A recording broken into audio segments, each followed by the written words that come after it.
Welcome, everyone, to another episode of the Adeptus Ridiculous podcast. My name is DK Diamantes, his name is Bricky, and yes, it's that time. It's Kirioth! But before we get into that, if you enjoyed today's episode and maybe you want to support the podcast, head over to patreon.com/Adeptus Ridiculous, where you can get access to the Discord, bloopers if they happen. $15 tier gets you access to all of our posters in crispy digital form. Also, you should check out the Patreon because Shy is doing little shorts on some orc flyers, some orc boats, I think, and just orc stuff in general. There was a new one released just today. You should check it out. Patreon.com/Adeptus Ridiculous. Bricky, Kirioth, hello. Hello. How are you, Kirioth? All right, I'm good. I've got an absolute monster of a script here. It's beefy. It's got girth. It's absolutely massive. Okay. We're still talking about the episode, right?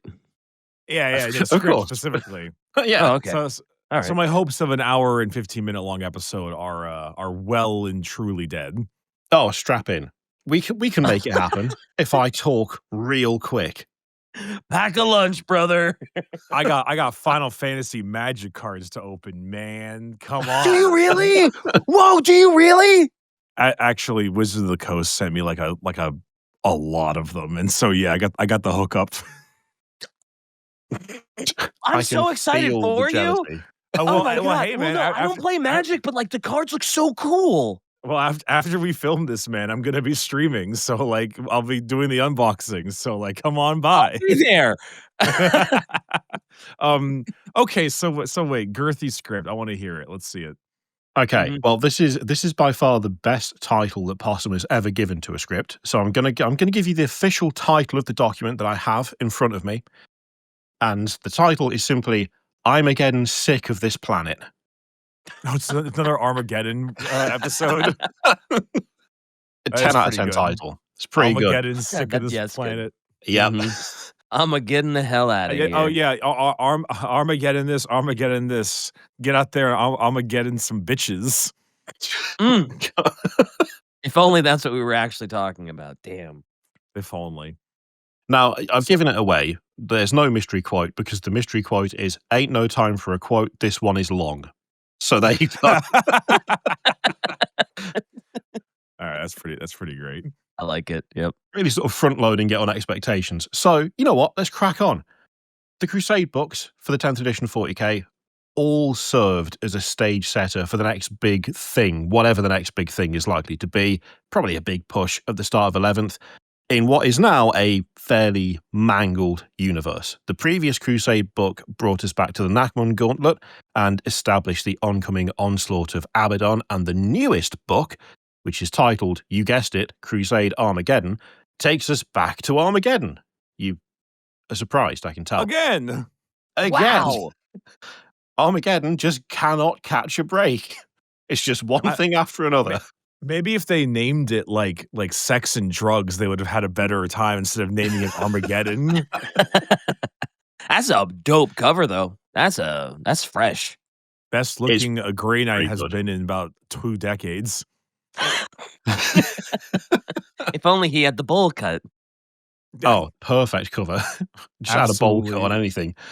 You know, honestly, it was fair. It really goes to show that Games Workshop listens to their fan base and makes sure they realize that all Black Templar fans have doofy ass haircuts. They wanted them to feel represented. Oh god, it's not a good cover. Okay, it's not directly called the Fourth War for Armageddon, this, but the conflict within it definitely brings the hands of the Doomsday Clock a little bit closer to midnight. So what we're going to do is we're going to talk about the entire narrative of the Crusade Armageddon book, including the major players, the battles, what the conflict means going forward. However, something that we will not be talking about particularly is the orcs, because despite famously being on the planet and fighting for control of said planet, they've got the off-screen treatment in this particular book. So despite it being a war-torn hellscape, which orcs really like, we're just not really going to have anything to do with them for this, for some reason. Not entirely sure why they went that route, but okay. Yeah, I Uh, was gonna say Armageddon famously like battled over by orcs and like they love Armageddon and Yep. I Yep. I genuinely thought this was gonna be a pseudo orc episode because it's gotta be a war with more orcs, right? And apparently not. I mean, did like you said it was a chunky one. Do they just want to like maybe cut down on the amount of volume of stuff happening? Because adding orcs would make it like Potentially. crazy tough. I don't know. I don't know. I don't know. All I know is that they are not really involved. It's a full-on war for the planet where the orcs are effectively sidelined. And as Parson has suggested, insert smoking duck gif here, and I'm 100% on board. How do you not have them heavily involved? I mean, come on. Yeah, that's weird, I especially for love duck Armageddon. smoke. Duck Classic. smoke is still one of my favorite emotes ever. Fair. Classic. All right, this is post Knockman. So has the Knockman Crusade moved over, or are they still fighting for Knockman? And this is like another thing happening out there. So it's effectively another thing happening, and it's sort of taking resources away from there. So at the moment, Armageddon, the third war isn't actually that important. We're going to kind of touch on it at some point, but right now, what we need to talk about is the insane carnage that the planet has gone through since the opening of the Great Rift. So the Rift's opening massively complicated things on the surface.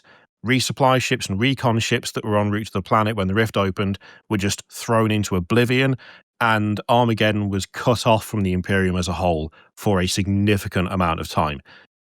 The battles on the surface just turned into an absolute mess. You've got Orcs, Astra Militarum, and the Forces of Chaos split between Zeech and Khorne. There were a little bit of the others, but like those are the two major players of the Chaos Forces. But luckily, everyone on the planet absolutely hates each other. So there was a lot of instances of like the enemy of my enemy is my friend. So orcs and humans would team up to take out some chaos warbands, and the forces of chaos were fighting with each other anyway. So it's just a massive mess of horrible fighting when the Great Rift shows up. I Okay. hate to be this guy, but like that image I posted, I looked at it and I was like, ah, yes, terramorphic expanse, land, sacrifice terramorphic expanse for a basic land card. Wow. That's You really pulled that out. wow. Yep. I think I may have a problem. I thought me like being, but people occasionally would ask me like a 40K question, like, Ricky, what do you think about this? And I'm like, well, you see, obliterators have a stat line of this, what makes them a fine anti-tank for CSM, but only if you run them at pack-bound zealots. And like just start rattling off the worst things ever. And now I'm just in that with magic modes.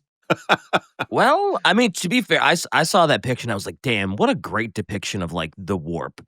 And it's just like, damn. And can you imagine being in 40K and you go into the warp and you've got a Geller field and it's like, that's what you look out on. And it's like, well, it is literally hell and hell with teeth. No, I can't imagine that because I was told That's not true. to look outside during the warp Fair, transit. fair. Close the your shutters. eyes. Close the shutters. Pretend it's not happening and you might get out okay. The thing I love about that picture is that it's not just that you can see a bunch of warp nonsense. It's passing directly through a hive city. That has Yeah. got to be a bad Wednesday, right? That's got to be a really rough middle of the week. You're kind of looking forward to the weekend, and now there's a band of warp nonsense going through your, I don't know, 2 meter by 2 meter hab block or whatever. Bad time. Actually, as soon as you said that, all I imagined was white text on it that said, looks like someone's got a case of the Mondays. It's just the warp eating into the high city. Yeah. That if they haven't made that as a t-shirt, they should. Again, there's just so many good Agreed. examples for merch coming out of these. So there's a bunch of massive infighting, chaos versus chaos, orcs and humans versus everyone and each other. But there is an underlying issue with Armageddon, which is that in the crust of Armageddon, in the fire wastes, there is a fault line that begins to splinter. And this splintering, which is charged with warp energy, starts to pull at the fabric of space itself. and it forms a gate to the warp, which is now known as the Red Angel's Gate. Red Angel, of course, being the name for the big man himself, which he hated. I love the fact that he hated it. He A absolutely reminder hated that name. that's Angron, not Sanguinius. Yep. No, Yep. yeah. Yep. And Angron didn't like being called the Red Angel. He was not a fan of it. And yet, however many years after he expressed his displeasure, there it is, the Red Angel's Gate. Who the hell's calling Angron an angel? The Red Angel. Or the red part I get. Who the heck looks at Angron like? My Well, I assumption, mean, angels of death, space. Oh, yeah, okay. Or alright, or it's fine. like he's an angel because funny wings, but they called him that before he was I- exalted. So. Chaos tainted, yeah. I figured it was because with his two massive chain axes, when he was carving his way through a bunch of whoever he was angry at the time, all the blood splatters behind him, just like big arcs of blood, kind of look like wings. That's been my sort of interpretation that'd of be it. so dope. That's your fan Oh. theory? Yeah, I feel like it'd fit. I'm on board with that. Actually, every time he rips into someone, it makes blood angel wings behind him. Okay, I'm on board. All right, let's move on. Okay, I've got one convert. I'm good. That'll do for now. So yeah, there's this Red Angel's Gate, which is a bit of a beacon for chaos, and Cornate demons and cultists, which are already spurred on by the opening of the rift, and various blood crusades combined, and then they found themselves redirected towards Armageddon. And at this point, the focus of the chaos forces became a bit more narrow, and they focused on Hive Thoradis.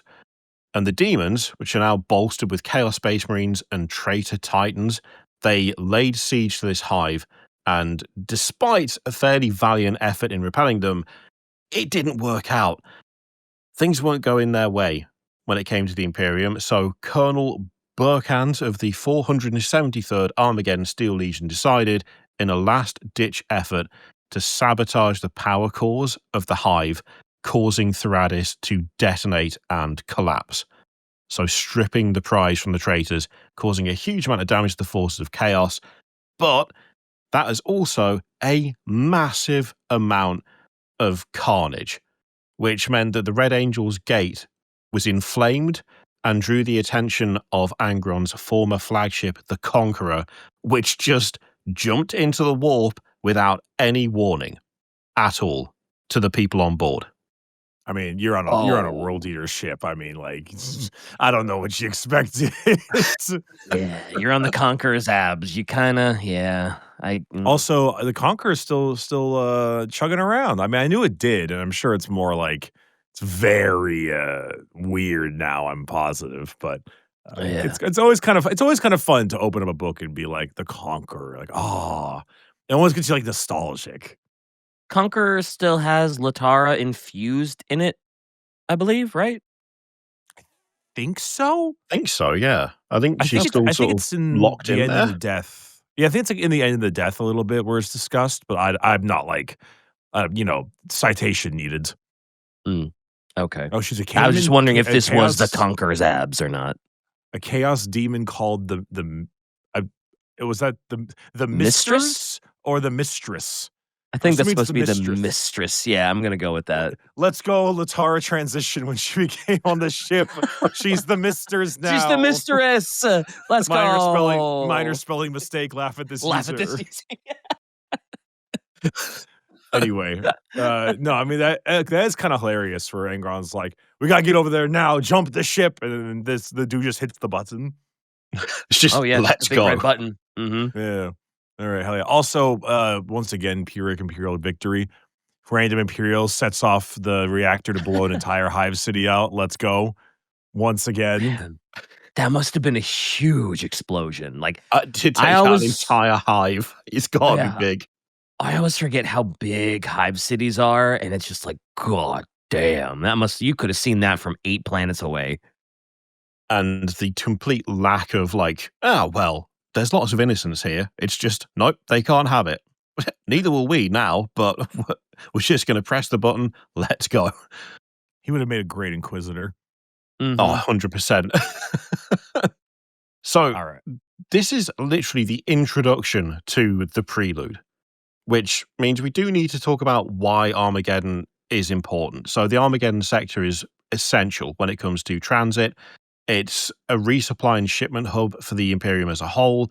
Despite the surface being absolutely torn to shreds and production being dramatically reduced due to the Third War, it's still hugely important to the Imperium. And the loss of Armageddon itself, it's just a non-option, especially now that Cadia has been somewhat blown into tiny chunks. So Armageddon, massively Somewhat. important. I don't think that's a somewhat, buddy. I think that's a definitively it's Well, chunks. yeah. It That's still just feels weird to say it. It's lasted so long and now it's gone and it's like, oh, they did it. Um, so this massive war on Armageddon begins with visions because it's 40k and you need some good visions in 40k. Specifically, visions that two individuals received. The first being Njal Stormcaller, or because of the spelling of Njal, Nigel, as I like to call him. So, Njal Stormcaller is a high rune priest of the Space Wolves, and he got this vision, which, I mean, either one of you can read out. I'll leave it up to you. Quick reminder, DK. This is not a psyker. Yeah, he's not. oh, He's definitely not a psychic. He's a rune priest. It's He's different. a rune priest. Okay, just because he does oh, all the stuff that psykers oh, do. of course. It seems very Yes, different. It that's seems so very It's different. super different. All right. Yeah, the oh, Space Wolves. absolutely. The Space Wolves do not appreciate your sarcasm. Yeah, I was gonna say, I would never imagine a Space Wolf using Psyker magic. That's for losers, and Space Wolves are winners. Anyway, a lupine specter had stalked into his waking dreams, imparting in his mind a vision of a world on fire, its continents drowning in blood. As the spirit fixed him with a red-eyed gaze, it growled an urgent phrase that continued to echo through the recesses of Njal's mind hours after leaving his seclusion. Doom comes for Armageddon. See, we always used to. John P. used to run him when we played Dice Check, and he was whenever he brought him on, we always were like, "Hey, it's Njal, Njal." And so Meow. I can't ever refer to him past that. Though his new mini does bang. Oh, Yeah, damn, it's it solid. does. It is With great. that big old raven? Crow? Yeah, Cyber Crow. Cyber Hell Raven yeah. could be either. Size. The Imperium's brand new weapon, the Cyber Crow. I mean, No, it would definitely be a Raven because Vikings Yeah, and that's- stuff. But yeah, Yeah, that's fair. true. that's so funny. He's got metal bits. He's cyber. That's how that works. I'm pretty sure. So Absolutely. Nigel, he gets this message. He gets the vision.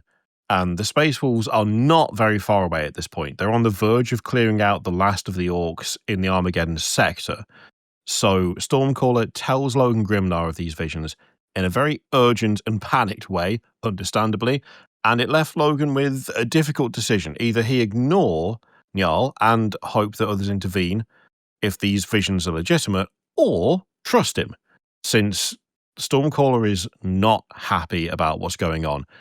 Logan absolutely trusts Njal Stormcaller, and he summons his banners together from the conflicts on the edge of the sector, and he redirects them to Armageddon.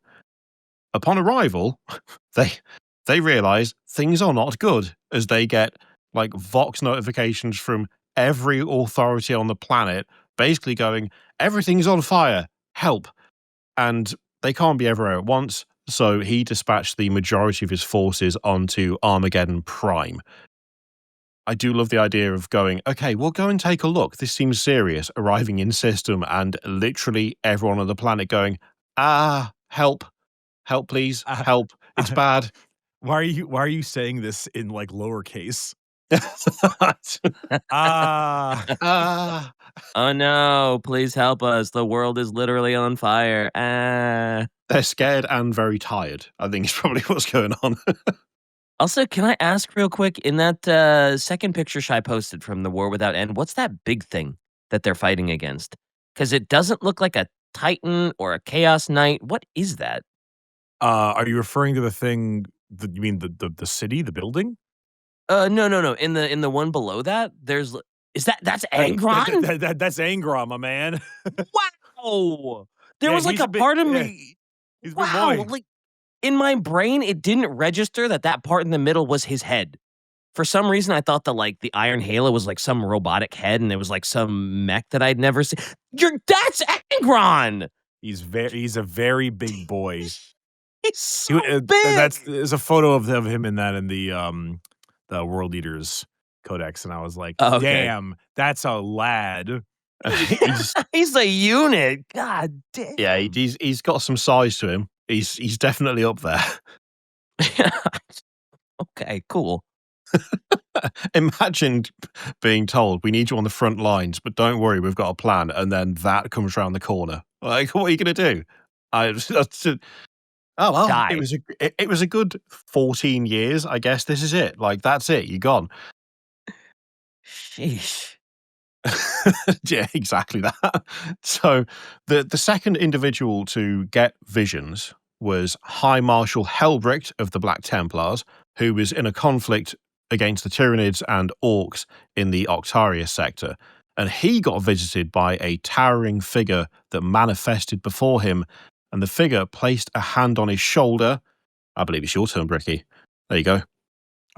Images of profane desecration flashed through his mind. He saw gore-slicked pyramids rising over Asheran wastes. He saw cities crumble and burn. He saw brothers die in droves and blood rain from the heavens.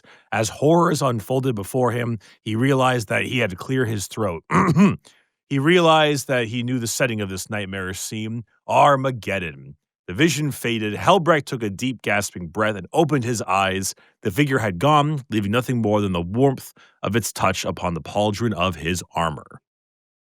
So we've got an Yikes. apocalyptic event. We've got visions reaching out to two slightly different Space Marine chapters, slightly being a understatement. It's all set. We're all ready to go. But despite the power of the vision, Helbricht didn't want to just follow it blindly, so he got his most trusted sword brothers on the Eternal Crusader, and they had a big debate, and after a few hours decided that, yes, this was probably quite a big deal. Some of them thought it was a vision from the Emperor, others thought it might be a trick, but the majority ruled, and Helbricht kind of trusted in him, in his ability to sniff out things like witchcraft or chaos taint, and he didn't get any of that from the vision. So he decided that it was important, it was true, they needed to go to Armageddon. And as soon as they got there, they saw the Allfather's honor above Armageddon Prime, so Helbricht decided to send his forces to Armageddon Secundus. Now, it's kind of a coincidence that the Black Templars and the Space Wolves both got very specific visions. That's because it's obviously not a coincidence, and we have to go back a little bit to before these visions were received to see where they actually came from. Because, spoiler alert, it wasn't divine interference from the Emperor, it was someone else being a little bit cheeky with things. Ooh, I like cheekiness, though. I mean, they are going to the spot that actually is having problems, so at least there's some understanding of it. Yep. I mean, it's for once not outright chaos trickery that's going on. Instead, it's a bit of friendly fire trickery, because the Grey Knights now show up. The size of the Great Rift, that really messed up the Grey Knights. They've been cut off from one another, spread super thin, with the sudden convergence of demons everywhere.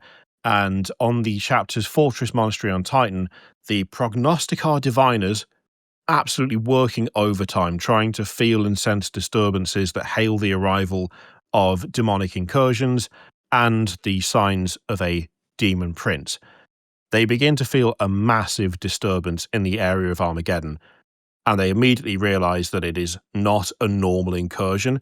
Instead, they can feel a presence tearing its way through the Sea of Souls like an apex predator, and they know right away that Angron's back and he's making his way to Armageddon again. That They must need be to a do fun thing to find out. Yeah, I mean, like, I don't know. This seems right. I don't know. Grey Knights like to do crap like this, so it's not that surprising to me, I guess. Yeah, if it was gonna be someone being like, "Oh, yeah, it was the Grey Knights," it's like, "Yeah, I guess that tracks." The Grey Knights giving out visions. Though I will say the choice of the Space Wolves and the Black Templars are a bit of a strange option. I don't Yeah. think you could have chosen 2 chapters that would hate each other more. Also, one of them doesn't even like the Grey Knights. So, Space Wolves and Grey Knights Yes, don't Space Wolves hate. That's really true. get They on. hate each other. So, I'm That's assuming so it's a very true. proximity thing where it was just like, yeah, they've got a decent number nearby. We should send them over. And someone went, I mean, if we show up, they're going to be really unhappy about it. Well, yeah, but we sort of need to get someone over there right now. So it's them or no one. I like it's an interesting choice. Mhm. But because of everything that was happening, time is of the essence. So the prognosticators proceeded to do arcane and slightly diabolic rituals to project the spirit of one of their number into the wall. Slightly. Only slightly. Only a little bit. Slightly diabolic rituals. Slightly. They're allowed to. They're the Grey Knights. They can get away with it. It's only slight if they do it. If anyone else did it, whole chapter wiped out, no questions asked. But it's Grey Knights, so it's only slightly diabolic. So they essentially project the spirit of one of them into the warp to make direct contact with Grand Master Rothweir Morvans of the Fifth Brotherhood, and they tell him to get away from the Nightmoon Gauntlet and guide the Fifth Brotherhood to Armageddon. They also realize very quickly the Fifth Brotherhood can't do it alone, so they dispatch warnings to others. That's where the visions to Nigel Stormcaller and Helbrecht came in. The amount of work that it took to contact all 3 of these individuals resulted in the death of 3 of these prognosticators. So essentially, for every warning they sent out, they lost a very, very powerful, skilled psyker. Ooh, that is a sacrifice and a half. Nice. The Grey Knights are having a bad time and things are bad, and they're just gonna burn out their dudes like batteries. I love the Imperium. It's all worth it in the end. Now sit Yeah, there and wither it into oblivion. yeah, and it's not like it's some, like, peon psyker that they can, like, stand to lose. It's like the big boys. Like, Dude, these are the Grey Knights, man. Like, this is, like, one of the hardest entire factions to be a part of. It's ridiculous. yeah. I mean, it works. If it works, sort of, kind of. If you ignore the horrible cost, it's all fine. So prior to the Wolves and the Templars arriving, the chaos on the surface, it just gets worse and worse. There is a tide of heresy sweeping across the hive cities. Corruption is just pouring out of the Red Angel's Gate. Full regiments of the Steel Legion have turned traitor. There are cultist mobs that are pouring out of the ruins of Hive Thoradis. Some of them have been captured, and they speak of a prophet of the blood god who calls herself Ascara the Ensanguined. Amazing name. Love that. Great. Yeah, it's pretty good. I like that one. And so the stage is set for the horrible, horrific, devastating war to come. Now, though, we can get into the combatants and their leads on each side. So, the defenders of Armageddon are predominantly made up of Space Wolves and Black Templars. The Space Wolves are led by Logan Grimnar himself and include a few great companies, including the Champions of Fenris, the Blackmanes, and the Death Wolves. So, in total, you've got like 136 Battle Brothers. The Black Templars make up Helbrecht's Crusade, which is 56 Sword Brothers and 123 Battle Brothers. There's also Grey Knights, but all the details on them are redacted, so no idea how many there are. That's tough. You just have to make a guess. Given it's Grey Knights, it's probably going to be something like 30, but no one would ever know because they're either that strong or that influential that numbers mean nothing. Then we've got a bunch of strike forces. So we've got the Raptors, Sons of the Phoenix, Hammers of Dawn, the Mortifactors, the Salamanders, and the Silver Skulls. I don't know why, but it really throws me seeing the Salamanders in there because it feels like it's like a bunch of Descendant chapters and the Salamanders. And I don't know why that feels weird, but it does a little bit. Because they're they're the salamanders. They're like the dudes. Why? Yeah, I don't know why. It just feels odd. But also, yeah, Sons of the Phoenix are named specifically, which is nice because they're cool. They've got a very cool. badass color scheme. Love it. Also, Yep. very funny because I'm sure the Templars and the Grey Knights are not a fan of the Sons of the Phoenix. It's a real hodgepodge. It's a real mix that they've got going on there. Right? It's just the fact that, like, clearly Emperor's children descendants. And I'm sure the Grey Knights are like not stoked about that. No. We've also got Astra Militarum, of course. We've got 241 regiments. So there's the Armageddon Steel Legion, Vostroyan Firstborn, Ignos Lancers, Asani Void Sharks, Talon Desert Raiders, Katachan Jungle Fighters, Armageddon Orc Hunters, which is one of the best sort of Astra Militarum names ever, and the Miasman Red Cows, who I'd not heard the name of before, but it sounds badass, and if they're not from a Death World, I don't know what Games Workshop are playing at, because with a name like Miasman Red Cows, surely, they've got to be from horrible noxious swamps, right? It can't be anything else. Have to be. Nope. Maybe pools of blood. Red cowls. Ooh, oh, I like that. Saw that. There's also 45 line corps of the Death Corps of Krieg, and that doesn't include auxiliary units, penal legions, admech, and a bunch of ships in orbit. So there's a lot of stuff there to defend Armageddon. There are 3 major warlords that are of importance. There's the Grey Knight Grandmaster Rothwei Morvans. There's also Styreborn Flintai, who is Grimnar's chosen. He is a veteran of Grimnar's Wolfguard and has been a battle leader in dozens of conflicts, particularly in the Armageddon sector. Oh, what? The Miasman Red Cows hail from the orbital space station networks? Garbage. Oh, maybe red cowls because AdMech related orbital space station. Yeah, and they just wear It's the red miasman bit. cowls. A miasma is like all sort of like Yeah, it's like pestilence and that. Yeah, stuff, it gives but- a vibe, and they're just ignoring it. They love flame weapons. Well, I mean, they get a bonus point for liking flame weapons. That makes me sound like some sort of arsonist, and I don't know why. I've gone from huge Miasman Red Cowl fan to very quickly. Oh, there we go. The fire skunks are issued with rebreather masks and heavy robes to escape the sulphurous stench of miasma 16 gases. Their fellow regiments are usually not so lucky. Because of this, more than one regiment has objected violently to being stationed alongside the Red Cowls. All right, they're going back up in my estimation. That's fine. Okay, that's pretty cool, actually. Yeah, I like that. Whenever a regiment does not want to be next to another regiment, it makes me like the regiment that they don't like more. Yeah. Yeah, 100%. So, Styreborn Flintai, Grimnar loves him. He's been a battle leader in a bunch of conflicts, particularly in the Armageddon sector. And when they got to Prime, Flintai took command of the forces on the ground to allow for Grimnar to just clean house. Finally, we've got Castellan Holzer, who is Helbrecht's left fist, and he was ordered to rally defences in Armageddon Secundus and lead the offensives there. Then we've got the traitors. Funnily enough, the full might of the World Eaters is about to arrive, but their ground force is not known at that point.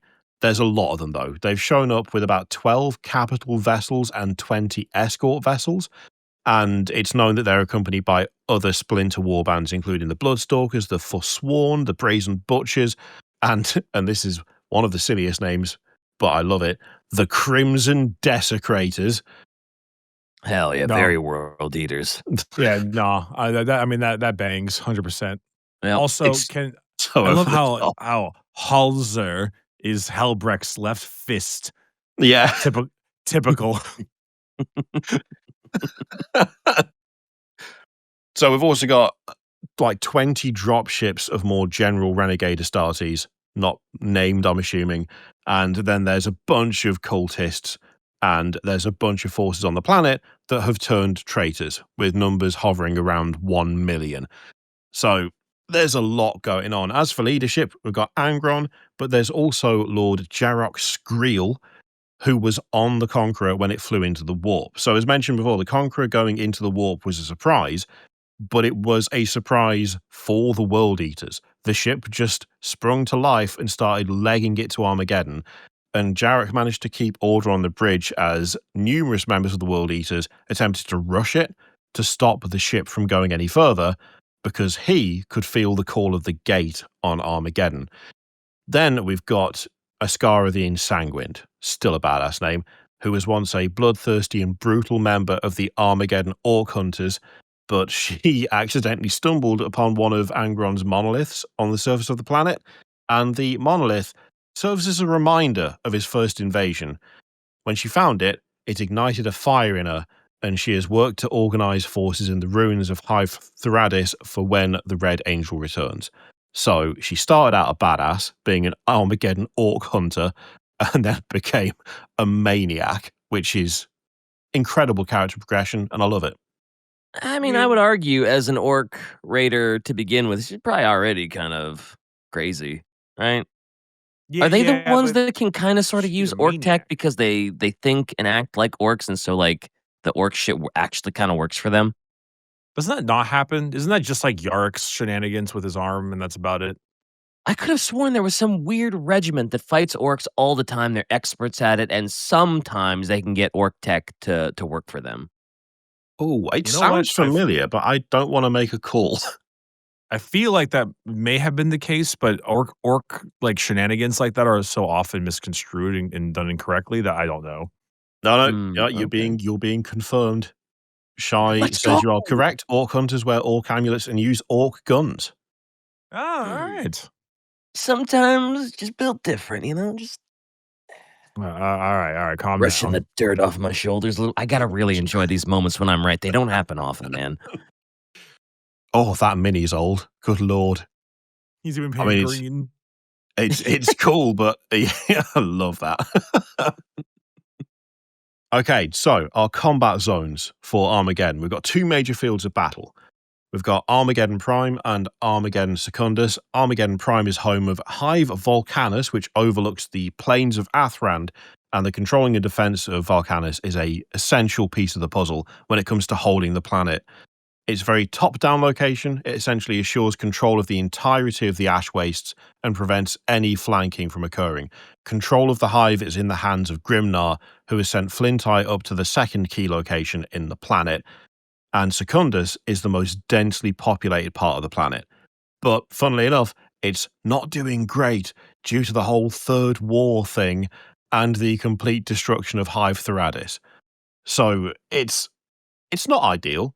It's still populated, but they're not having a great time. And the key for Secundus is to not only hold the line, but also do whatever they can to stop the rallying forces emerging from the remains of Hive Thoradis. You're going to be surprised by this, but the Grey Knights have a different plan and focus completely to everyone else, having issued the warnings and got reinforcements there from two chapters that are extremely different, one of which you absolutely hate them. Their focus is specifically on the Red Angel's Gate, and the other areas on the planet, they're more preoccupied with fighting. So their hope is that they can potentially pull a fast one and just work covertly whilst everyone else is busy murdering each other in a massive frenzy of warfare. Yeah, that checks out for the Grey Knights. I have Yeah. no. I have no. Confirmed. Typical feds.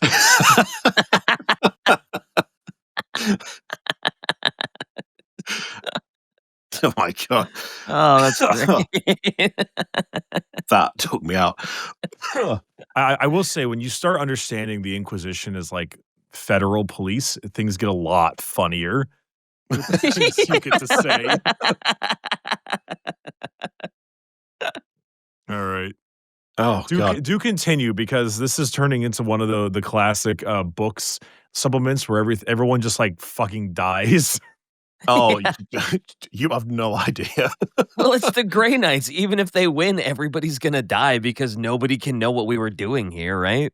They're Yeah, also not typical very good at feds. surviving battles themselves. Typical feds. Typical feds. It never gets old. Okay, so prior to the arrival of the World Eaters, things were bad on Armageddon, shockingly. So Hive Volcanus is taking quite a bit of time to get back in order due to a massive influx of demonic entities and mutants. Hive Infernus is struggling on the other side of the planet. At this stage, the primary objective for the Black Templars is to make a push to capture and eradicate the forces of chaos pouring out from Hive Hades and especially Hive Thoradis, which is a very slow process. And it's just turning into an entrenchment campaign with hardly any forward movement. The 5th Brotherhood of Grey Knights arrive in orbit, and they're like, what the hell is going on? They knew it was going to be bad. It's worse. Morvans decides that he needs to predominantly stick to a separate mission, and he deploys interceptor squads to the fire wastes, and he's kind of weighing as to whether or not to interfere and assist with other conflicts on the surface, as this was even worse than he thought it would be. Which I love the sort of mental image of the Grey Knights of all chapters showing up and immediately going, oh, this is bad. This is actually really bad. Like, yeah, you're having to deal with this. Of course it's bad. You're the Grey Knights. Yeah. Although for even the Grey Knights to be saying that, that's really trucked. Because if even they're like, whoa. It's gotta be a sobering moment where it's like, okay, this is gonna be a bit more difficult than we thought. Let's get to it, shall we? That picture of the assault on the fire wastes is that, for me, that image of that cartoon with the really short guy who's like, I don't care how hard they try, I'm not gonna like the Grey Knight baby carriers. Because he's there in the background looking kind of cool, and I'm like, you're not gonna do it. You're not gonna get me. Yeah. It's a dope artwork though. Yeah, every It time is. they do like the mono-colored type thing where like it's all one color with various shades, like the flat white, it looks great. Yeah. Very Sorry, Elish Norn coded. This book just seems to have some really nice artwork in it. Yeah, and that GIF is entirely correct. So everything is thrown into even more disarray when the World Eaters unexpectedly arrive in orbit. So despite their numbers, the combined fleet of the Space Wolves and the Black Templars are more than capable of holding their own in naval combat, and they're doing enough damage to the Chaos fleet that it's pretty much a non-issue. But that's because the World Eaters aren't there to have a bit of ship-to-ship combat. Instead, they are dumping drop pods worth of World Eaters and Berserkers down onto the planet's surface. They're there for a ground invasion, and they don't care about what's happening in space. So the fleet shows up, Space Wolves and Black Templars are like, all right, we've got this. Except then there's just a literal rain of just blood engorged, psyched up berserkers who want to kill everything on the planet. Okay, Oh. I have two things I need to point out here. I maybe three things. I got some things. So first things first. It's a little strange to me. Have you noticed that Grey Knight's glowing sword is like broken? Oh, yeah. Oh yeah. It is broken, isn't it? Yeah, it's all chipped up. It was kind of strange to me. I know. I saw it for a second. I was like, "Huh." That they threw. It looked weird for a moment. It's like, "Oh yeah, that's like a broken sword." And secondarily, I really like the image of the Khorne Berserker on the right, dual wielding a chain axe and a chainsaw, because he's flying in the air, ready to slam into that Grey Knight with the Thunder Hammer.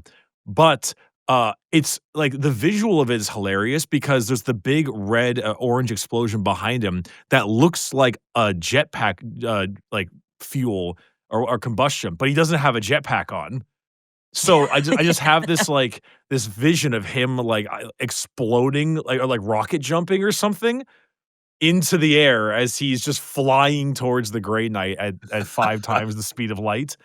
Drop a I don't grenade, know. jump as it goes off. You're A right li- there. Yeah, a Uh-huh, little bit. Like yeah. I was because the power packs look like jetpacks, but they're not. And I was like, wait a minute, They're not. Yeah. he's just up there. He's just going. Yeah. He's using the force of that explosion to just hurl himself at the Thunderhammer guy. And that Thunderhammer guy's about to get wrecked. There's not enough time for him to swing that I big don't old know. hammer. You've played the assault class. You know he doesn't have the time for it. That's because I keep holding down the button. He's holding down the button too. Look at that thing charge. Yeah, it's Come charged. on. It's really charged. Yeah. The only thing that would make that image better is the World Eater doing like the people's elbow, like flying from the sky. I love this. Oh, Like, Dwayne. this is great. I mean, it has everything I could ever want: hilarity, like over the top ridiculousness, and of course, a gigantic corn logo in the picture of a face in the background. Hell Oh, yeah. perfect. That Korn's branding is always on point. It doesn't matter what the unit is, you know it's Korn. And not because it's thematically similar to all the other Korn stuff. No, it's because it's got a massive Korn symbol on it. That's how you know. And it's everywhere. And it's red and bleeding. Yeah. You ever try to shave off all of the Korn symbols from the Lord of Skulls tracks? I have. I gotta be honest, man. It's When not you fun. started that sentence and you were like, "You ever try to shave off?" I thought you were taking it in a super different direction. I thought you were like, if you also want to be scarred up and bloody, ever shave for the first time? Have you ever tried manscaping? All right. Manscaping. Sponsored. No, I'm kidding. Sponsored by Korn. Jesus. Sponsored by Korn. Sponsored by Korn. But smooths for the smooth god, trim for the trim throne. Shave your balls. Wait, okay, hold on. Manscape. If this comes out, we want royalties. Your hedge clipper thing, but instead it's entirely red and covered in chaos symbols. And you're doing shave your balls with a chain axe. Canonically, I'm sure there's got to be some world eater that's at least tried it Oh, God. on accident, and it's just like, well, that didn't go the way I thought it would. All right, who's gonna message Luton and ask that question? Because it needs to be one of you. I don't have the guts for that. Are itching now. I'm going to scratch them, and then he starts revving the chainsaw like zzz, zzz. Oh dear, what a tangent. Okay, so we talked about Ascara the Ensanguined earlier. She's currently deeply entrenched in Hive Thradis and is sort of watching this chaos unfurl above her and she goes wild in the aisles, just tearing away through guardsmen with her chainsword. And as she's doing it, she notices something of an anomaly in the sky when it tears open like a wound and blood and organs just pour out of it so thick and fast that it drowns the guardsman in front of her. And it's so gross. And along with this like tidal wave of viscera, there's a lad. A lad arrives on Armageddon, unsurprisingly. There you go. Oh boy, here we go. The demonic figure flexed his wings and gazed down upon the cowering combatants below. Cable implants split from his skull, writhing like a nest of metallic snakes. He raised its colossal blade and let out a roar of pain and fury that set Ascara's soul ablaze. Then he thundered forwards on iron hooves, trampling cultists and loyalist soldiers before soaring into the burning sky. Tracers illuminated his diabolical form, and flak fire splashed harmlessly from his brass armor. The red monster roared, a primal bellow of apoplectic rage that sent waves of fear through trembling bodies. Ascara felt her muscles flex and swell. A red mist fell across her vision as she hacked through stunned opponents. The Red Angel had heard the call. The season of blood had dawned. Yikes! Yikes! What an entrance. Wow. Arriving in a tidal wave of blood and organs so severe that it was drowning drowns people. A bunch of people. Can you imagine that's how you go by drowning in awful? Like, oh. I like, and then immediately supersetting that with this image, the season of blood, and this is even the sky is mad. Yeah. Everything's angry during the season of blood. Funnily enough, this was not helpful. So the loyalists. That's the best follow-up ever. Well, explain to me why it was so funny. Yeah, funnily enough, this was not funnily helpful. enough. Yeah. I don't know that I've got a good follow-up for that. No, that was the best you could have done ever. So yeah, not helpful for the loyalists. They were pretty firmly entrenched on multiple fronts, and the surprise attack from the World Eaters and Angron himself resulted in the need to really shift gears, particularly for the ones that were very close to Hive Thoradis, because his arrival resulted in a tidal wave of blood and gore that just wiped out the Kriegsmen who were prepared for like artillery bombardment. They were ready for, shells and mortars. They weren't really ready for being drowned in viscera. And in an incredibly short amount of time, Angron and the various bloodletters and berserkers just tore through 4 Imperial lines, which resulted in a full retreat, shockingly, and a direct order to just bomb them, whether they were fully vacated or not, just as a stalling tactic. So effectively, they're all ready, they're all hunkered down, a bunch of them drown, Angron and his mates tear the rest of them apart, and then the Imperials bomb their own lines in a vague hope of just stalling the massive assault that just happened. I like the idea of being prepared for anything but that. It's like, oh no, we're ready, we've got this. All I maybe we got don't. is based. That's all I got to say. Good job. Yeah, Yippee. no one's ready for the sky raining blood and awful and then Angron showing up. That's a hard one to get ready for. It's true. I don't know what steps you take to prepare for that. Flood defenses? I don't know. You don't. So in Armageddon Prime, there's a different problem that was being faced. The littering of drop pods from the World Eaters in the mountains meant that the orcs started to rush towards fortified positions around the mountain range. This was an issue because the orcs, very much a big distraction from the plot of events in the book, so the guard lines were spread thin to deal with them off screen so they could focus on the bigger problem at hand. But for some reason, a major issue they had was that the guardsmen around Volcanus hadn't faced an orc incursion of that magnitude for a while.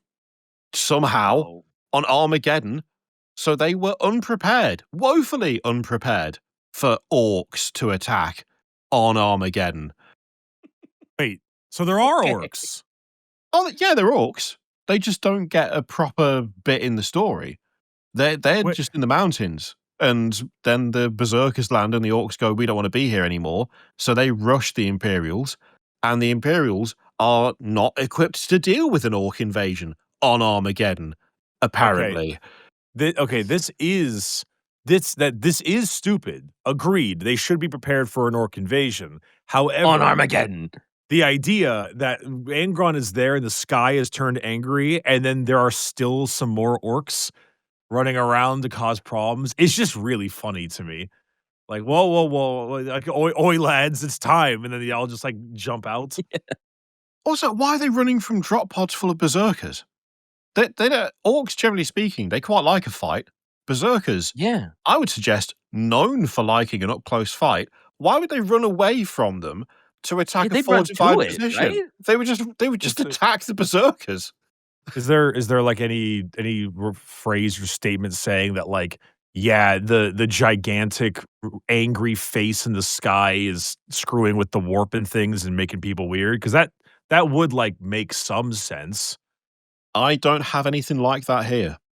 It could be, but I don't know. I just feel like orcs just they fight things. There's things Yeah, that no, they do. Why- Like, why I would they give run? I give some things credit. Like there was the Arcs of Omen book where Angron and Corn stood up from his chair and helped Angron like slam that beacon of psychic power. And then it caused such like a horrifying rage fueled shockwave that all the Imperials got bloodied and murdered each other. And a bunch of sisters got affected by it too. And normally I'm like, before I was like, how dare you make the sisters do chaos stuff? But like, if it's like, it makes sense at some point. Like, there's enough craziness. And so if like, oh yeah, the sky is screaming at you. So the orcs, it's so much that the orcs got spooked. Like, and that phrase sounds fine as a concept once in a while, but that is really weird. They never mentioned anything like that. It kind of feels like a sort of, okay, the orcs are there, we need to mention them, but they need to do something that's convenient for building up the tension as opposed to acting how they would act. Do you know what I mean? Like that them rushing the Imperials makes things more difficult for the Imperium as a whole on Armageddon. So they need to do that and not go and fight the guys that have just shown up in their territory, which you'd think would be the primary thing they would go for. I don't know. It seems weird. Seems like an odd choice, I guess. It's weird. Sometimes it's strange. I don't get it. God, I hope Shy puts her Discord message in the video so everyone can see just how mad she is at this. It's not a happy woman. I think I can see what the next Patreon exclusive video is going to be. Okay, so What's that meme of like Charlie and it's like him looking like an orc and he's like why I hate elves and the video runtime is like 6 hours. Same vibe. Yep. Yeah. So the disorganization, it was capitalized on pretty quickly. Various defenses got rushed. The heavy firepower that was turned to deal with the orcs wasn't able to then face the forces of chaos properly. Though a few tanks and transports were taken out, the forward momentum of the Khornate forces was barely touched, and they just rolled past various traps with relative ease. But before we get into that layer of hell, let's check in with the Grey Knights, because the Imperium is getting absolutely spanked here. The Grey Knights' focus is on the gate, but what are they actually going to do when they find it? Their plans, not exactly straightforward and reasonable, because it's the Grey Knights. No shit. From the Grey Knights, eh? No way. I'm shocked. Shocked and appalled. Befuddled even. So Morven's has got a very specific idea as to how to rid Armageddon of the gate. And it goes back to the first war. So here you go, Bricky.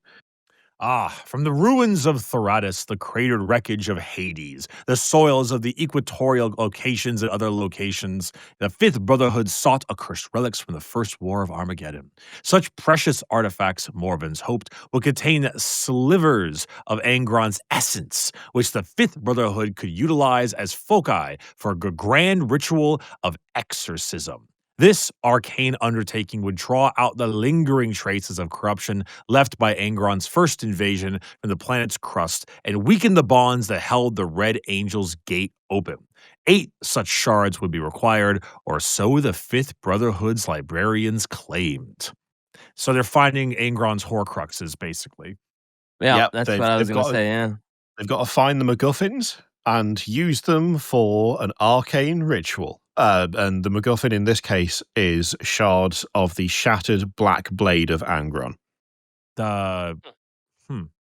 Is that the crowbar that he just hit someone so hard with it became a sword? Or is that the demon that he I'm gonna beat the shit out of you and then oops, I made you into a sword?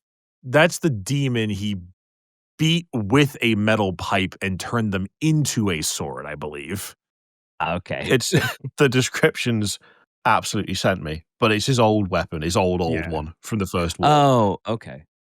Don't get me wrong. I mean, you're not right. You're not wrong, Shy. Yeah, their original plan barely worked. Angron killed 98% of the Grey Knights, and they sealed him for about 15 minutes. Why are we doing this again? Look. This is how the wars on Armageddon go. You have to do you have to find the MacGuffin and do the thing and stop the big man, and then give it 20 years and it'll happen all over again. This is what this planet does, apparently. Why? I gotta be honest. Why are the Grey Knights so incompetent lately? They're it's a little farcical. I'm actually shocked at how bad they've been lately. It's because they haven't been given the Primaris treatment, so they're not allowed to have any good plot points yet. Because then, otherwise, people would buy them, and they don't want them to do that. That's not. That's not sarcasm. That's just GW. That's just what they do. I mean, they are getting a new codex, and their new mini is literally an upgrade sprue for the Dread Knight. It writes itself. Yeah.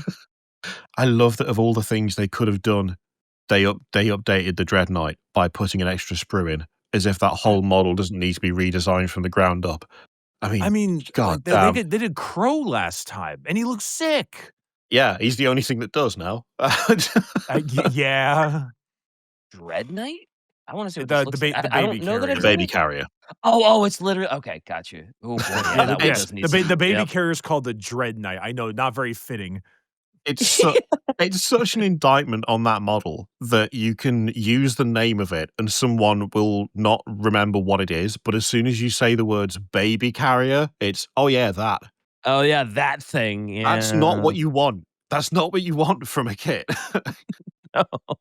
If you just sealed off the legs and didn't have the, like, the legs and arms showing, it would probably be fine. Just make it a Dreadnought style thing, for the love of God. Also, sticking Yeah. the missile packs off of a Redemptor on either side of his chest hasn't helped.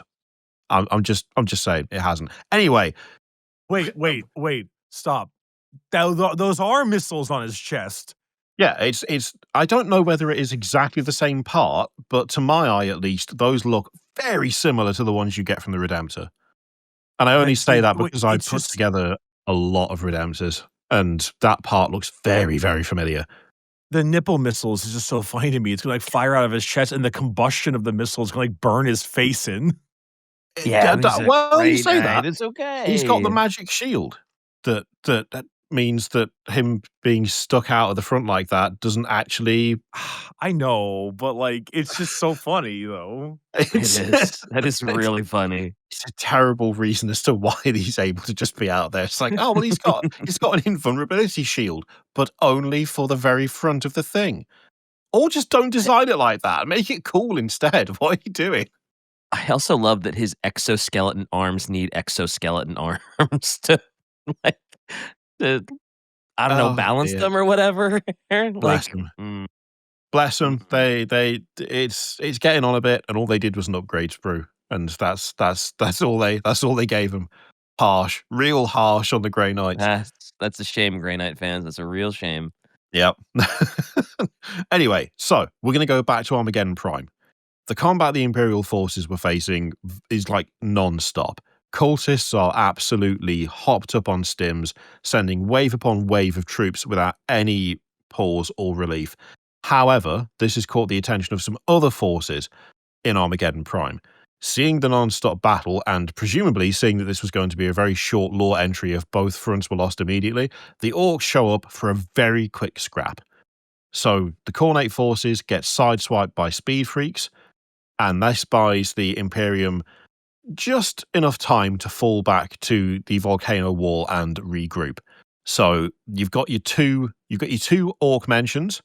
You've got the ones running away from Khorne Berserkers and the ones just doing a drive-by, and there you go. The At orcs are least, still at least Armageddon. one of those is at least one of those is accurate. And Speed Freaks doing a drive-by is always fun, no matter of context. So at least they got something. Thanks for throwing a bone into my face, says Shy. In Hive Volcanus, Logan Grimnar is preoccupied with fighting in the Hive itself, and he spares what men he can to help push the lines forward from the wall.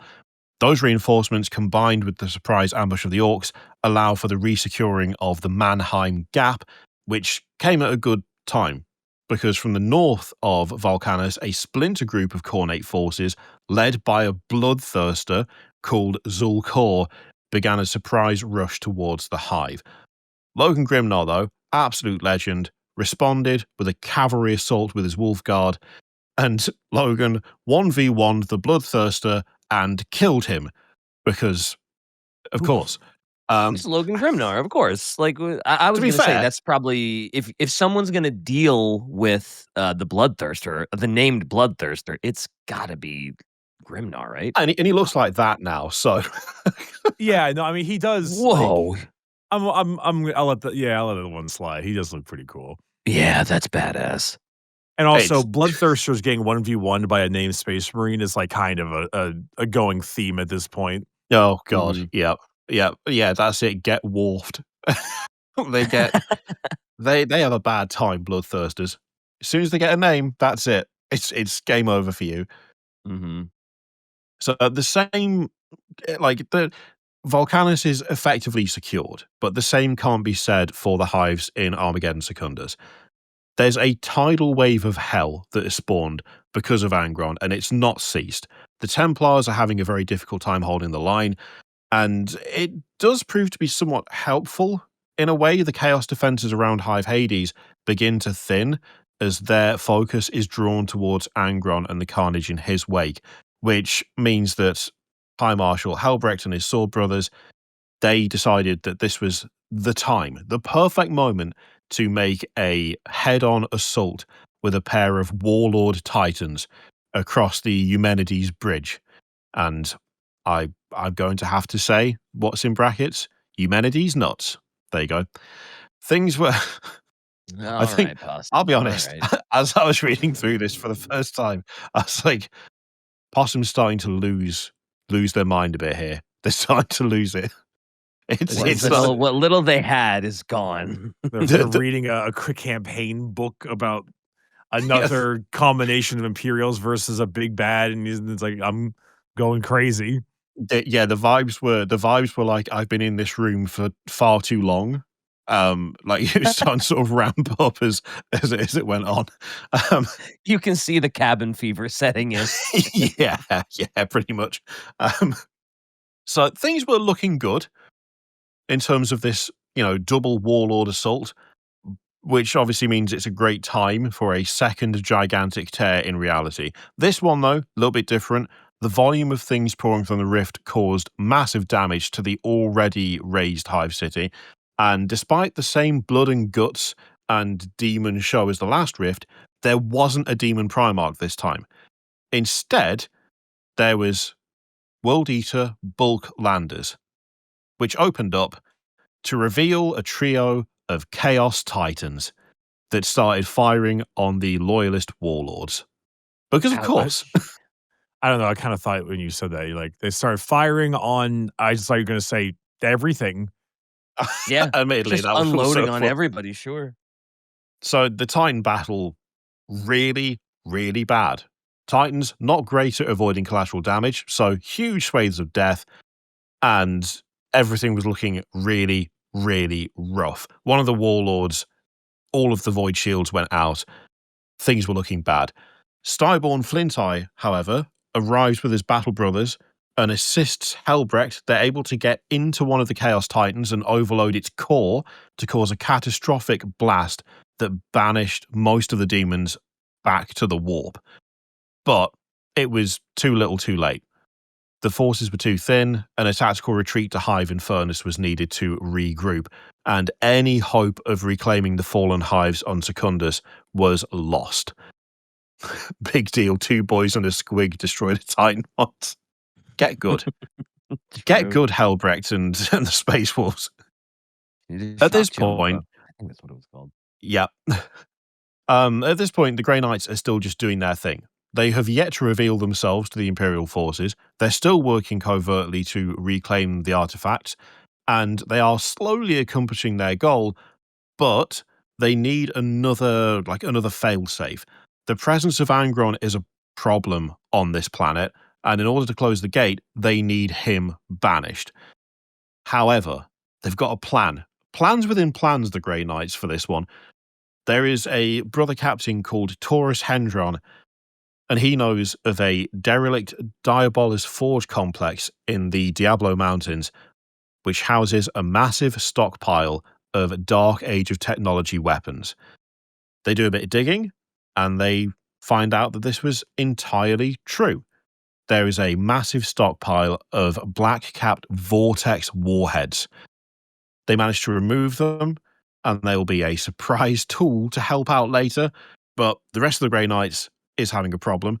Morvins is quickly realizing that the forces of chaos aren't all on the front lines, and attempts to reclaim artifacts behind enemy lines in Hive Thoradus and Hades are being severely hampered due to cultists and demons still running wild. And if he's to accomplish the goals that they've set out, he needs them to be more distracted. The fact that the Grey Knights haven't announced themselves at this point is wild. I get they've got a job to do, but you'd think at some point someone would go, do you think we ought to let everyone know that we've got possibly a way to stop all of this? Or should we just, slowly, quietly wander around on our lonesome and get all this stuff done ourselves? Like, the decision making it's out there for me. That sounds pretty on brand for the Grey Knights, actually. That kind of again. This is just like, oh yeah, the Grey Knights are doing shady stuff all in their lonesome while letting everybody else die. Yeah, that tracks. Yeah, that's fair. I mean, Eh, we do already know that they are the feds. So yeah, Typical typical feds. Fed move. Yep. typical feds.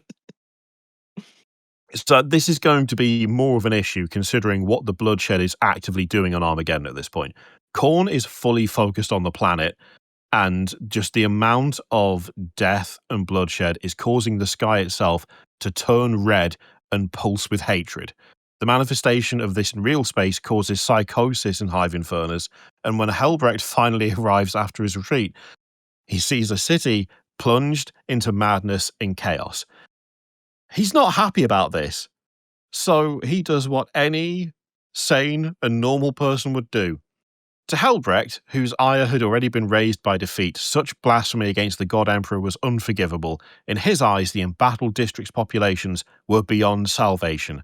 Rallying his crusaders, he began a brutal purge of Infernus outer districts. No distinction was made between friend and foe. Those districts that had fallen to the heretics and rebels were scoured of life. I was worried. I knew that's where we were going, and I was like, damn. That's yep. That's the most 40K thing I think we've heard. Yep. Oh, it sucks I lost that fight. Well, time to commit a massacre. Let's go. Yeah, time to genocide the Hive City. Like, ooh, okay, Real bad. Helbrecht. So this Real is rough. why Helbrecht in Hell's Reach had the voice of I'm Marshal Helbrecht, because he does shit like this. Yep, that's fair. These civilians have fallen to Khorne, kill every man, woman, and child. Skulls for the Emperor, blood for the Golden Throne. Classic. So, as we know, the Grey Knights, right, famously good at reading the room. So naturally, Famously.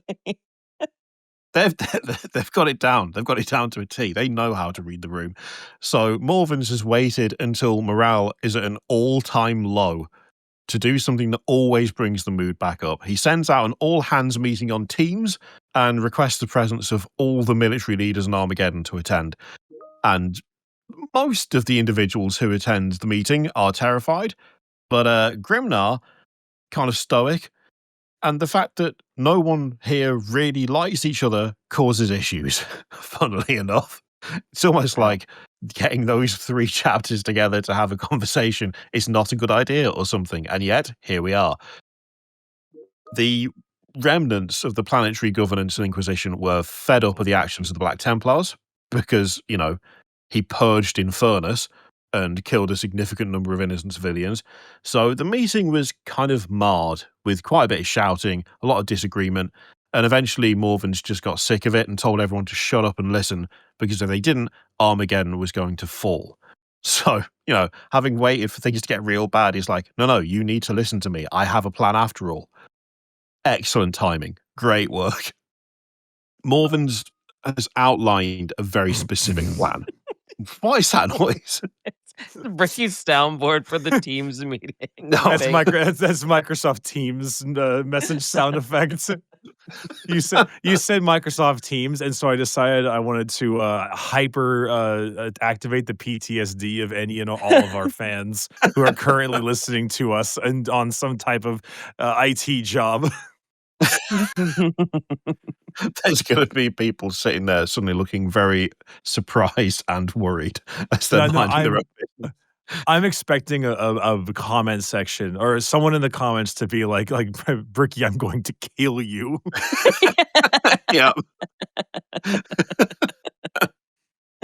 Oh no. So Morven's outlines a very specific plan to the collective of traumatized, war-tired veterans here. Contrary to what the Wolves and Templars thought, Angron's presence isn't actually the real problem. The real problem is the gate in the fire waste. They need to seal the gate as soon as possible. They've got the stuff they need. They've collected their 8 MacGuffins, but they can't do it properly because the forces of chaos are all over the place on Armageddon currently. At the moment, Ascara the Ensanguined trying her best to rally the traitor forces, and Jarok Skriel who was basically forced to show up just by being on the Conqueror when it decided, yeah, we're going there. He's done everything that he can to try and command the World Eater forces, but the arrival of Angron just turned any semblance of an organized front into just scattered violence without any particular aim. That's not going to noticed by Morvans, and he made it clear that to finish the job, the forces of chaos need to be routed to a location further away, and the best way to do that was to bait Angron himself into either a full distraction at worst and a banishment at best. The way to do this, a couple of Distract options. Angron, very funny to me. How do you distract that? I'd guess put like a bunch of people in front of him and hope that killing them takes him a while. I don't know. It's a plan. So the way that they were going to do this was twofold. So they need a major contingent to head towards the Forge complex and create an offensive line, and the Imperial line was to undertake a stage withdrawal towards that complex. That would draw Angron and the bulk of his forces to the west. Meanwhile, a smaller force would go north so they could rush across the boiling sea and begin an offensive towards the Red Angel's Gate. They decided that Logan Grimnar and High Marshal Helbrecht would lead up the defences, while Morvans would lead the second assault to the north, along with Flint Eye and Colonel Corse of the Death Corps. So they did it. They split up. They began to set up defences in the western mountains, and the Grey Knights moved to join the northern front. Once there was a defensive line established, the other line worked on a planned staggered retreat over the course of several days to the mountains, which made some of the Khornate forces follow suit, but the Imperial forces very much underestimated Angron's ability to analyse a situation. Angron might be an absolute lunatic, but he can still recognise a trap. So he just ordered some troops to flank the mountains on the opposite side and managed to strike the rear of the defensive forces. Combined with like winged demon princes and airborne demon engines, that resulted in the suppression of most of the artillery in those mountains. Yeah, trying to herd Angron. Go over there. Go on, just go down that valley. It's fine. I mean, I feel Angron like kind of giving knowing Bane vibes, though. knowing the Imperium, I get the feeling that they would be like, all right, we got to herd Angron, put like 32 million slaves in this valley, and then give them all like las guns, and then he'll definitely go down there. Like, Yeah. you like, oh, sir, that's a whole 2% of the world's population. Like, do it. We'll ship in more when this is done anyway. It's fine. Just get him in there. So Grimnar and Helbrecht. Sorry, go on. Oh, no, go ahead. You're good. You're good. Well, Grimnar and Helbrecht, they've kept the vast majority of the warriors in reserve so that then the forces of chaos would have to move further and further in. And the inclines on the mountain did the loyalists a huge favour. They were able to drop boulders and use other machinery to cause damage to the Khornate lines, and it made traversal nearly impossible due to the sheer volume of corpses blocking the path, which is absolutely hardcore. The slowing of the advance is actually what made Angron get more angry. It should have been easy, but the movement of his forces was stalled, so he just went to the front of the lines and decided to do it himself and just piled through, ripping through dreadnoughts, killing loads of Black Templars. He got into such a frenzy that it blinded him with bloodlust, and he became more focused on the spilling of blood as opposed to actual military tact. They, like Helbrecht and Grimnar, they got their forces through the Forge complex, and Angron followed them in. Eventually, he finds himself in the remains of a furnace where there's two guys. There's Brother Captain Taurus Hendren, the guy who had sort of talked about using these vortex warheads, and his bodyguard. And Hendren is standing there with his hand on a button. On the floor below Angron is a unicursal hexagram, and at each point was one of these vortex warp heads. And as Hendren began to recite the words of banishment, Angron tried to rush him, but faced resistance from a hidden contingent of Grey Knights who opened fire on him. Didn't really affect him that much. He just kind of carried on. His skin was burning, but that didn't actually affect his movement particularly, which is a horrible sentence. But Well, that's Angron. I mean, it's true. I just like that. Well, my skin's on fire, but I can still run. It's fine. The reason he was able to make headway is because the binding circle wasn't there to hold Angron in place, it was there to contain the explosion from the warheads. So before Angron could actually get out of there, Hendron finished the incantation, hit the button, and Angron was just torn asunder along with the vast majority of the mountain. And at the cost of a terrible loss of life and the complete inability to support the Northern Front, the Demon Primarch was banished, and the respawn timer has officially started. Oh, Yeah. yes. Once again, Angron always dies all the time, but to me, I actually don't much mind it because, like, who cares? He's gonna be back in 8 days, and then they'll have to blow up another mountain and half the populace of another planet To banish him for 8 days of freedom. Yeah. Yeah, he nuked him. properly nuked this time round. It's none of this carving words into his heart or anything like that. No. Just got absolutely obliterated. So at this point, we've got rid of Angron. Great. The rest of the plan can move forwards. The fire wastes were a major part of the previous conflicts in Armageddon. Loads of soldiers still stationed there. But because of the Red Angel's Gate, those forces are no longer friendly during this whole thing, because the madness only gets worse the closer you get to the gate itself. In order to get to the gate, the traitors needed to be cleared out along the way so that they didn't face a unified attack from the rear. So the landings on the fire wastes were strategic to draw attention from the north more to the coast, and the best equipped group to do that are the Kriegsmen. It was their duty to wear down the defences that once served as orc-proof armaments so that they could advance more effectively, which took days, as all of the fortifications were under the command of Iskara the Ensanguined, as well as a corrupted Bane Lord Titan and 2 corrupted Reaver Titans. So there's a lot of very heavy-hitting stuff just right in the way of where they need to go. The stalemate caused a problem. More concentrated bloodshed draws more demons to the area, so they needed to push as hard and fast as possible, and fortunately they were eventually joined by very freshly repaired Warlord Titans that were able to stride through the water and engage with their corrupted counterparts. And finally, the advancement properly goes underway. Just the sheer scale of this conflict again, every time it's an Armageddon, it's just insane. Everything is just scaled up to the nth degree. In order to fully access the Red Angel's Gate, the Grey Knights determined that 2 monoliths needed to be destroyed. So these are anchors that gave the gate permanence. If they fell down, Morvans would be able to conduct the banishing ritual and seal the gate completely, for good, hopefully. The first monolith is to the southeast, on the Crimson Mesa, and the second is in the southwest, amid the Black Lung Tar Pit, which is not my favourite holiday destination, but you know. Well, when you're on Armageddon, you take what you can get. Was it the Black Lung Tar Pit? Yep. Much worse than the Black Heroin Tar Pit. That was a bigger favorite of mine. The black tar does wonder for your skin, though. You know, it really exfoliates. What's left of it. It really... Yeah. Somewhere Gaskell, who set all this shit in motion, looks upon fucking World War 666 unfold and knowingly smiles. I would love him to have been there. It would have been so much more...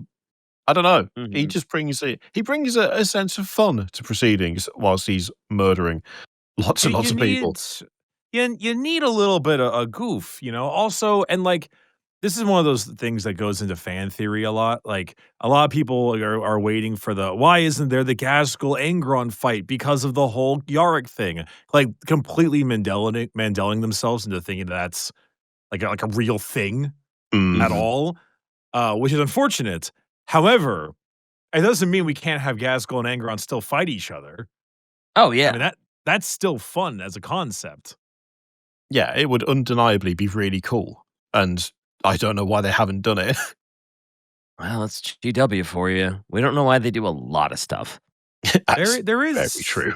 There is bizarre stuff. I mean, like, you don't gotta. It is a little bit funny because there's a good chance that Gaskell gets walloped because it's Angron, but oh, absolutely, he gets walloped. He's like the guy. But I mean, I can still imagine like Gaz. You know what I would prefer? Let's have Gaz on the top of like a Stompa, and the two of them do like a Pacific Rim kaiju battle.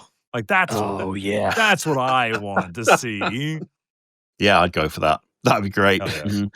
But yeah, I mean, like even so, it's just that kind of stuff would be sick. Yeah, oh well. So the biggest issue faced by the loyalists when it comes to these monoliths is the atmosphere. The sky is a deep crimson. The heat and smell of blood in the air drives guardsmen insane. They literally die as they walk, just leaving a line of corpses behind them to rot. The southeastern monolith, known as the Brazen Citadel, super heavily reinforced, but they weren't expecting a full forced frontal attack from the Black Templars. The defenders were drawn from the Brazen Citadel to deal with the attacks from the exterior, and this served as a really good distraction for members of the Grey Knights to teleport in, perform a ritual, and obliterate the Brazen Citadel from the planet. The second beacon, known as the Gore Beacon, ridiculous name, was not so simple. The area that was situated in just made traversal really difficult. And that was taken advantage of by berserkers that just came out of the waste and attacked Imperium forces. Worst of all, Karok Skriel was there himself and was absolutely yoked up due to the energy emanating from the beacon. Grey Knight gunships tried to pick off the forces around the beacon, and that caught Skriel's attention. He recognized the Grey Knight ship, immediately understood what was happening, and reinforced the interior. The Grey Knight strike squads landed to face off directly with Skriel and his contingent of 8 bound, which sounds really bad, but given that Grey Knights are specifically anti-demon, I feel like the 8 bound would suddenly feel considerably weaker than they had done a moment ago. Mm-hmm. Actually, it's a very good point. Also, don't forget about the slaughter bound. That's yeah. Oh, it's very important to remember the slaughter bound because it's got a bloodthirster in it as opposed to 8 other demons. Also, yeah, you're kind of right, Shy. It does remind me of the marker, the Dead Space marker a little bit. Oh yeah, which also has one of the best time since I played Dead Space. Mm-hmm. I mean, it also has a one of the best lines ever, the Dead Space 2, the "fuck you and fuck your marker." Also, I have a very important GIF. We can't move on until we see this GIF. Are you posting Nicole, the eye GIF? I can't make us whole. I'm too busy shredding. There we go. Got it. Oh no, is the GIF not? Is it not moving? Nope, it's just an image. No. Hold on. I don't worry about it. Don't worry about it. It's so quick. The reaction is so quick every time. There we go. Epic embed failure. Laugh at this user. There we go. No, Nicole, I can't make us whole. I'm too busy shredding. Yes. I've got a lexicon. I got a lexicon for dumb shit. It's my talent. Years of dedication. Okay, Flint Eye of the Grey Wolves, the Space Wolves. Christ, I'm starting to lose it now. Is pushing his way forward with the Space Wolves, decides to take advantage of the situation as best as possible. So they rush into the Gore Beacon to provide support and surround the forces inside the structure. However, by the time Flint Eye arrives, the Grey Knights are having a very bad time. Flint Eye carves his way through the 8 bound and challenges Karok Skriel to a duel. They beat the absolute shit out of each other, but Karok has the upper hand thanks to the power of the Gore Beacon and him being all like yoked up.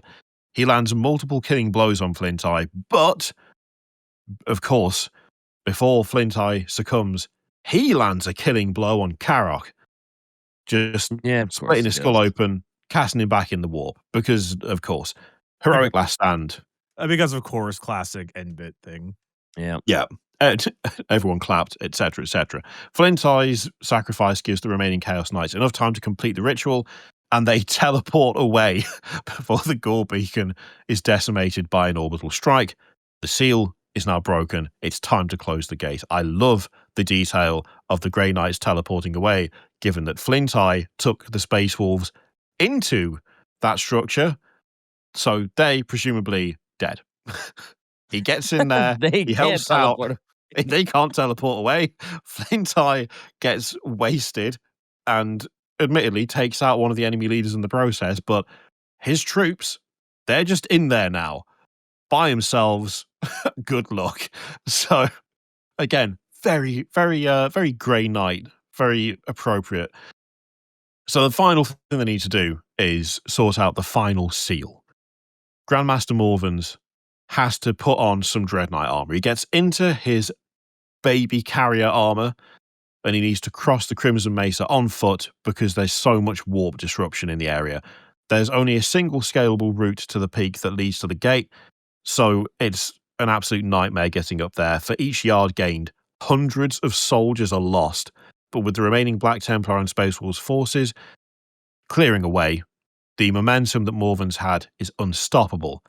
They just slice through hordes of demons before they eventually make it to the Red Angel's gate. And the gate at the peak of the mesa was several miles across, which is a crazy visual. And somehow beating like a wretched heart. I need to see an interpretation of that because I can't quite parse it. Because it's like a big portal thing, right? It's like a big gate. So if it's pulsing, is the whole thing like, I don't know. It's a visual I can't wrap my head around. Oh, it's just a gate that's thumping, brother. Like, come on. You can't see that. It's like the middle of a subwoofer when you play something. It's just like pulsing backwards and forwards. You know, that's probably the perfect way to describe what that gate actually looked like. Just think of a subwoofer that's just the bass is too high. Playing out Actually, some banging tunes. in this situation, it's actually more like a subwoofer. Get out. A dear. subwoofer? Get out. Sorry, DK, you clearly did not hear me because if you heard me, you would be laughing right now. No, I heard you. Wolfer. You mean the connection issue. Clearly a connection problem, and that he heard it now. Ha ha ha ha. Play the put the tightest laughing gif up, please. Ha ha ha. They get to the gate, the subwoofer gate. They begin to set up the shards of the Black Blade. They start the ritual. And because it's the Grey Knights, the ritual is working. The fractured fragments of the blade rise before the gate itself, and the might of the Grey Knight's psychic power begins to reverse the flow of the ley lines. Always love a ley lines mention. The fury of the Demon Primarch is being drawn out from the crust of the planet. The mountains begin to shake. The gate convulses as though in pain. And as a means to protect the knights conducted the ritual, Morvans and his other Dread Knights are just obliterating demons as they poured through. But as the gate convulses more and more, Morvans could feel something that was distinctly not good, because someone was attempting to come through said gate. And no way he's back. In the same book. he's back. Angron is He's back already. Yeah, he rolled Angron. triple He's already sixes the next respawned? battle round. Holy Yep. shit. Angron respawns. Wow. Wait, has it been 8 days? Now, I don't know precisely how many days it's been. I'll be honest. It takes a few days to get close to the monoliths and stuff. So my assumption is that 8 days has passed because it's just going on forever. This war. It's not really like 8 days or whatever is not a long time. But yeah, he's back. He's back potentially a little bit quicker than usual, but. Like, yeah, it makes sense, but like I feel like in the same story, him already respawning after the major sacrifice of how many Vortex warheads feels it feels cheap and it feels it doesn't feel good. It feels like bad storytelling a little bit. I don't like it. I've given so I think as the main bad, I agree, because like him being the main villain just keeps coming back is like, it's less fun because there's no stakes at all ever. Yeah. But I don't know. There's a little part of me that the humor is just like, there he is again. Hee hee tee hee. And you know that it'll happen again anyway. So at some point, Yeah. probably because he can just do that. Yeah, I think I would care. I think I would like be more interested in it if I didn't know that he was going to be banished after a ton of Imperial losses again at the end of this book. Yeah. What an assumption to make. Why would you possibly think that? Um, it's not like there's a pattern to these things. Okay, we're on the home stretch here. So Angron has respawned, which obviously is a problem, causes a dramatic shift in the battle. On the Crimson Mesa, the Cornate forces are suddenly stronger, they're angrier, even angrier than they already were, and pretty much all of the Chaos forces around the planet, they're just drawn to the gate. Madness starts to sweep through the guardsmen, they keep falling to chaos and turning their guns on their comrades. Order is completely destroyed. Colonel Corse is torn to shreds by jackals and some of his own men. The final Imperium lines are broken, and the gate needs to be sealed. Hopefully, literally right now. Angron does not want that to happen, funnily enough. So he pushes forward through the gate, loads of demons behind him, sees what's going on. 8 paladins are completely entranced in their ritual and getting close to finishing it, and Angron knows that he needs to stop it. So without a single word, he just starts to crash his way through the lines in an attempt to stop the ritual from taking place. He's killing knights left, right, and center. The remaining forces kind of reinforce themselves around the paladins to make sure that the ritual would be complete. And empowered with their own divine might, Morvans and the other Dread Knights push back against him as hard as possible. He demands that all focus be on Angron himself. As the ritual continues, Angron begins to weaken, but he's still Angron, so he's still stronger than most knights on a good day. Angron needs to act fast, so he begins a final charge, and eventually he gets face to face with the Dread Knights. He absolutely obliterates several of them. Before he can land, it's unsurprising, Mhm. given who it is, but given how powerful Dread Knights are, it's horrifying that he can just rip through their Like force fields and nothing. destroy them. Yeah. Mhm. Before he lands the final blow on one of them, Morvans crashes into his flank and knocks him down. Which now I want a diorama of a Dread Knight shoulder barging demon Primarch Angron because it sounds hilarious. I mean, He, Bjorn did it to Magnus, didn't he? oh, that's So true. Yeah. yeah, but to me, he's less of a shoulder barge and more of like a chest bump because Bjorn's a walking brick. Just So that's pretty good. a box just runs into him from the side. Um, so Morvins is able to serve as a strong enough distraction for the time being, but his force field is starting to give out. He knows that if he falls, Angron would interrupt the ritual, and there is a moment of distraction. A blow from Morven's mace gets deflected, and Angron is able to slam Samniarius into Morven's chest. But despite landing the killing blow, Angron is too late, and the ritual is completed, which you're incredibly surprised by, of course.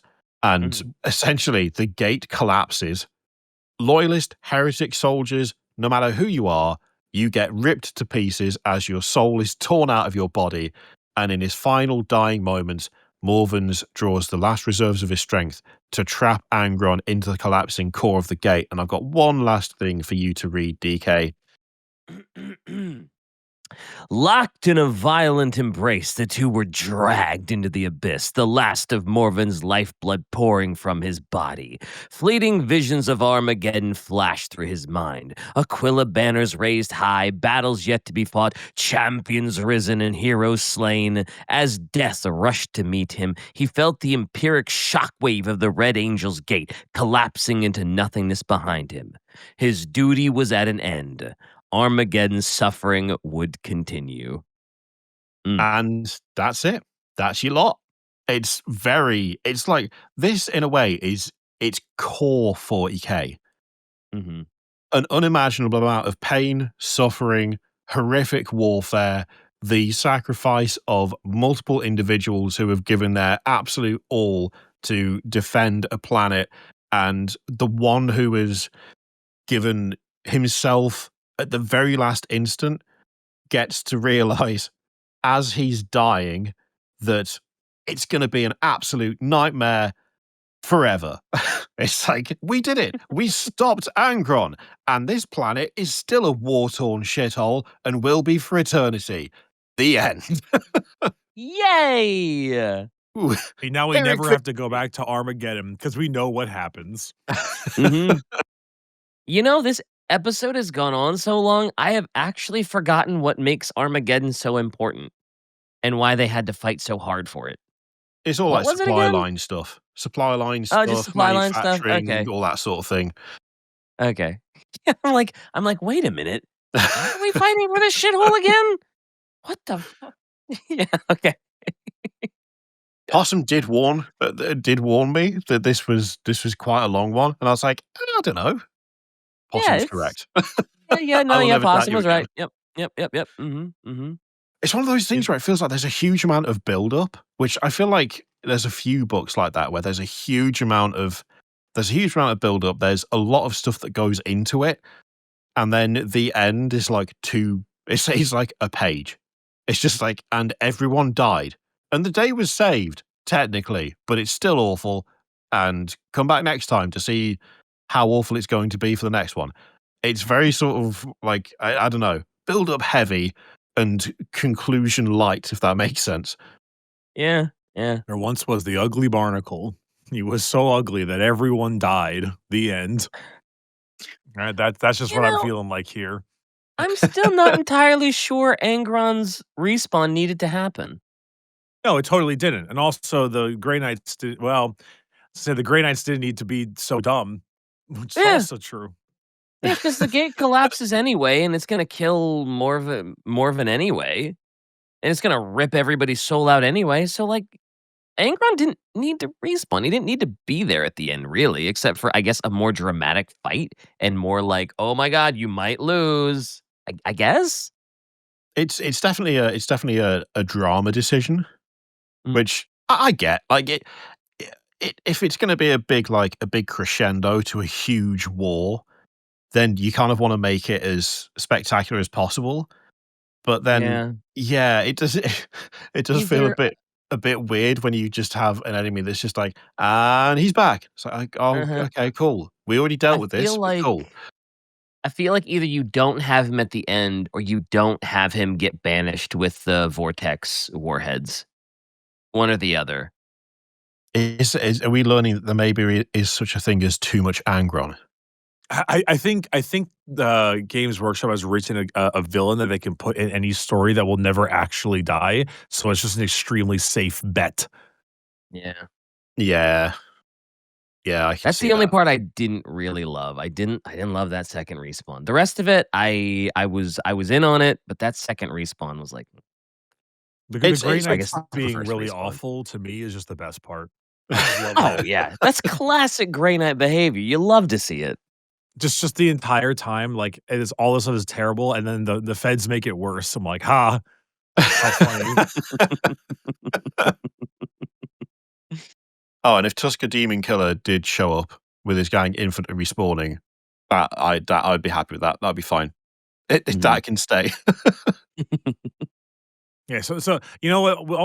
You know what this thing needed? It needed more orcs. Oh, It It needed, did. totally. like it needed, like, Teeth Crusher, Bone Cruncher, the war boss of some orc dude fighting the world eaters. Just need Orcs some of always that. make things better, so I will always agree. If you wanna add orcs, go for it. Hell yeah. The universal rule: orcs belong in every story. Normally, orcs are in every story because you can't get rid of them. Yeah. The Grey Knights lose, and then the orcs destroy the gate for fun. For fun. Yeah. Wait, no, that that would be a actually twist ending. That would be badass. no, that's a great one. Yeah, the Grey Knights and the Imperials get walloped. The ritual fails, and then the orcs are like, "Oi, that really big thing over there. Let's Oh, it destroy it." looks fun. Let's throw rocks at it. Yeah. Yeah, honestly, wait, actually, that's a great idea for a book. We should do this. Yeah, we should. Orcs says, "Oh, throw a rock at that thing." Oh god. Just chucking a space Hulk at something because they think it might work, and then it actually does. Hell yes. I'm gonna just drive a jumper through it. 'Cause why not? That would be really funny. It would be super funny. Okay, well, we've Alright. come up with a better ending than the campaign book had, so that's nice. Perfect. What a better ending to the book. Fantastic. Oh yeah. Mike Brooks. If you're listening currently, make the orcs win the campaign books. This is all we ask of you. Every single one, regardless of context. Yes, I We've want never every asked single anything of you book. before, and we have no power to, but please do it.